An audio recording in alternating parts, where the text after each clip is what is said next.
విశాఖపట్నం చరిత్ర చాలా పురాతనమైనది మరియు సముద్రతీర ప్రాంతంగా, వ్యాపార కేంద్రంగా, రాజకీయ పరంగా ఎంతో ప్రాధాన్యత కలిగి ఉంది. విశాఖపట్నం అనే పేరు 11వ శతాబ్దానికి సంబంధించిన శిలాశాసనాలలో కనిపిస్తుంది. ఈ ప్రాంతం ప్రాచీన కాలంలో కళింగ సామ్రాజ్యంలో భాగంగా ఉండేది.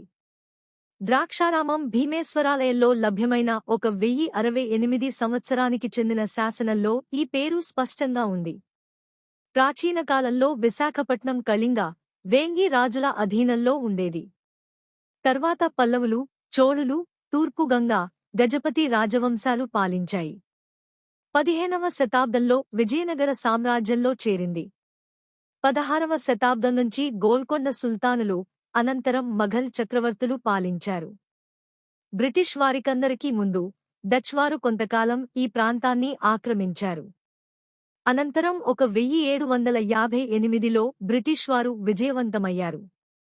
ప్రాచీన కాలంలో విశాఖేశ్వరుడు అనే దేవుడి మందిరం నిర్మాణానికి సంబంధించి ఈ నగరానికి విశాఖపట్నం అనే పేరు వచ్చింది అని స్థానం కథనాలుగా, శాసన ఆధారాలుగా తెలుస్తోంది.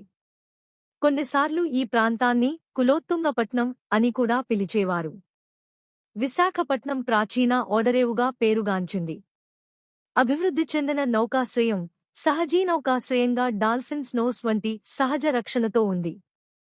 ఇప్పటికీ విశాఖపట్నం రాష్ట్రంలో అతిపెద్ద నగరంగా, పరిశ్రమలు, ఓడరేవు మరియు పర్యాటక కేంద్రంగా విస్తరించింది. ఈ ప్రాంతం సాంస్కృతిక వైవిధ్యం, చరిత్రాత్మక ప్రాముఖ్యత దేశంలోని ఇతర నగరాలలో లభించని ప్రత్యేకతను కలిగి ఉంది. ఈ విధంగా విశాఖపట్నం 2000 ఏళ్లకు పైగా వివిధ రాజవంశాల పాలనను అనుభవించిన ప్రముఖ నగరంగా నిలిచింది.